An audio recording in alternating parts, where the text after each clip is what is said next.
आज मैं आप लोगों को वर्गमूल से रिलेटेड कुछ इम्पॉर्टेंट क्वेश्चन को बताऊंगा जो कि अक्सर एग्ज़ाम में पूछते आ रहा है और पूछ रहा है अभी फ़िलहाल।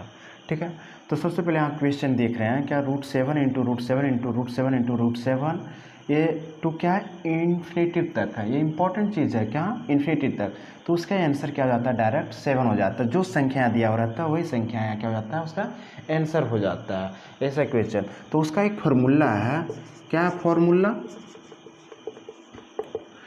है √x into √x into √x into √x to infinity तक दिया हुआ रहे तो इसका मान क्या हो जाता है x हो जाता है। तो इस टाइप का जितने भी क्वेश्चन होगा इस क्वेश्चन का सॉल्यूशन क्या हो जाएगा, वो जो संख्या दिया हुआ रहता है वही इसका आंसर हो जाता है। समझ में आया? आइए अब नेक्स्ट क्वेश्चन देखते हैं। अगर इस टाइप का क्वेश्चन रहे √n into √n into √n into √n into √n और फिर क्या दिया हो रहा है √2 कोई संख्या दिया हो रहेगा मान लीजिए। ठीक है, तो √2 इंटू √2 इंटू √2 इंटू √2 इंटू √2 और ये इन्फिनिटी तक ना दिया रहे। ठीक है, इन्फिनिटी तक नहीं दिया हुआ है, ये क्या कोई लिमिट है, सीमित तक है। इसका क्या ये निश्चित मान दिया हुआ है कहाँ तक, इससे 5 है तो n की संख्या कितनी हो जाएगी, n इक्वल टू यहाँ क्या है 5। क्यों 5 का, क्योंकि देखिए 1 2 3 4 5 कितना है n, 2 की संख्या कितनी है 5 है, इसलिए n इक्वल टू हम 2 लिख देंगे। तो इसका एक फार्मूला होता है कि √x into √x into √x और x का मान कितना दिया हुआ है n टाइम्स दिया हुआ हो तो इसका फार्मूला होता है x to the power n-1 upon to the power n। ठीक है, तो इसका आंसर क्या होगा मैं सॉल्यूशन करके दिखा देता हूँ। ये आपका इंपॉर्टेंट है, इसे आप याद रख सकते हैं। ठीक है, तो यहाँ x के जगह पर देखिए x यहाँ मेरा क्या है 2 है तो 2 लिख देते हैं। इसके अनुसार देखिए x के जगह पर क्या मेरा है 2 है तो 2 लिख देते हैं। उसको क्या करेंगे 2 के पावर लिख देंगे और n कितना है, n की संख्या कितनी है, 2 की संख्या कितनी है 5 है तो 5 लिख देंगे। ठीक है, -1 कर देंगे अपॉन क्या कर देंगे 2 टू द पावर क्या लिखेंगे फिर हम यहाँ 5 लिखेंगे। क्यों 5 लिखेंगे, क्योंकि n की संख्या मेरी 5 है।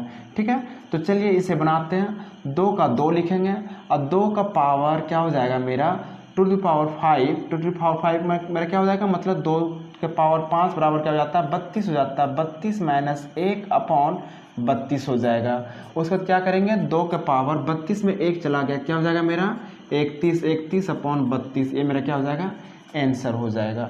समझ में आया आप लोगों को कैसे हुआ सो? चलिए फिर से समझ लेते हैं इसको। अगर कोई संख्या √2 इंटू √2 इंटू √2 इंटू √2 इंटू √2 में दिया हुआ है तो क्या करेंगे उसको, उसका फार्मूला क्या होता है √x into √x into √x dot dot dot n equal to क्या होता है x का पावर 2 का power n-1 upon to the power n होता है। ठीक है, तो इसे हम बहुत आसानी से निकाल सकते हैं। यहाँ n की संख्या कितनी है 5 है, क्योंकि 5 टाइम्स क्या लिखा हुआ है 2 लिखा हुआ है। तो उसके लिए क्या करेंगे 2 के पावर 5 -1 अपॉन 2 के पावर 5 कर देंगे। 2 का पावर 5 क्या होता है 32 होता है। 32 में 1 घटाएंगे क्या हो जाएगा 31 होगा। 31 अपॉन 32 2 का पावर 31 अपॉन 32 आंसर हो जाएगा। समझ में आ गया आप लोगों को? चलिए आगे देखते हैं। एक अगर कोई संख्या क्या हो किस फॉर्म में हो √x plus √x plus √x to क्या चले इन्फिनिटी हो जाए।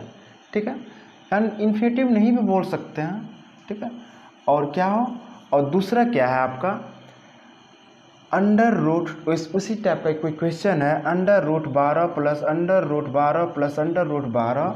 तो ऐसे संख्या का हम कैसे निकालेंगे, इसका सॉल्यूशन निकालने के लिए सॉल्यूशन को हल करने के लिए सबसे पहले हम देखेंगे कि संख्या का जो हम तोड़ेंगे गुणनखंड को जो तोड़ेंगे उसे क्या दोनों का अंतर क्या हो मेरा 1 का डिफरेंस हो। ठीक है, तो ऐसे देखिए 12 को तोड़ेंगे तो क्या हो जाएगा 3 गुना 4 हो जाएगा, होगा ना। तो 3 चौक 12 हो जाता है, 3 चौक 12 लिखा हुआ है।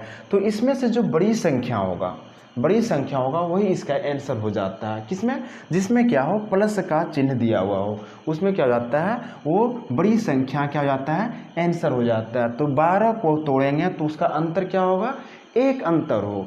ठीक है, तो जो तोड़ेंगे कैसे तोड़ेंगे 3 गुना 4 के फॉर्म में तोड़ेंगे। ठीक है, तो 3 चौक 12 हो जाता है, 12 लिखा हुआ है। तो इसमें से बड़ी संख्या क्या है मेरा 4 है। तो जो 4 हुआ ये मेरा क्या हो गया इस टाइप के क्वेश्चन का आंसर हो गया। अगर इसके जगह पर मान लीजिए अगर माइनस रहता, इसके जगह पर मान लीजिए क्या रहता मेरा माइनस रहता, तो इसमें क्या करते हैं हम, इसमें जो छोटी संख्या है ठीक है। जो छोटी संख्या है, क्या छोटी है, 3 है, वो इसका क्या हो जाएगा, आंसर हो जाएगा। ठीक है, देखिए इसमें क्या हो जाएगा, मेरा वही आंसर हो जाएगा। ठीक है, अगर घटाव दिया हो रहे 12 minus under root 12 minus under root 12 minus, अगर इस फॉर्म में दिया हो रहेगा तो इसमें से जो छोटी संख्या होगा, गुणनखंड का जो छोटी संख्या होगा वो मेरा क्या हो जाएगा, आंसर हो जाएगा। तो जो घटाव है तो उसमें आंसर 3 हो जाएगा, जोड़ रहेगा तो उसमें आंसर 4 हो जाएगा। इस टाइप का क्वेश्चन, इसके जगह पर मान लीजिए 12 के जगह पर मान लेते हैं हम कोई संख्या 30 ले लेते हैं।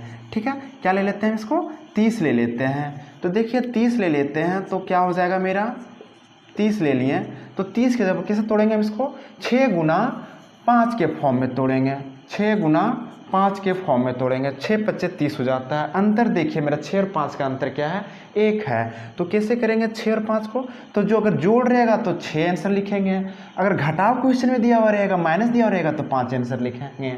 समझ में आया आप लोगों को? अगर यह वीडियो अच्छा लगा, अगर समझ में आया तो लाइक करें, सब्सक्राइब करें और अपने दोस्तों के बीच में शेयर करें। Thank you.